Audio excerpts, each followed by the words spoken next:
Alam mo ba na may paraan para mapabayad ng utang yung mga taong may utang sa'yo?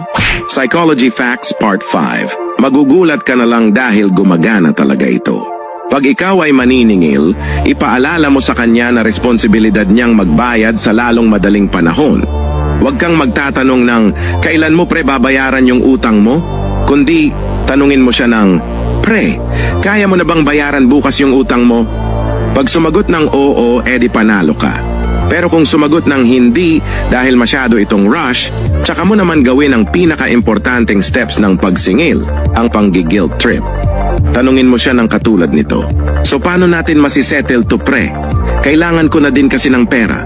Ang magiging response dyan ng umutang sa'yo ay puro pasensya o sorry dahil natural na response yan ng mga irresponsableng tao. O kaya magbibigay yan ng date kung kailan niya mababayaran. Pag siya ang nagbigay ng date, sagutin mo ng, sige pre, asahan ko yan, may tiwala naman ako sa'yo eh.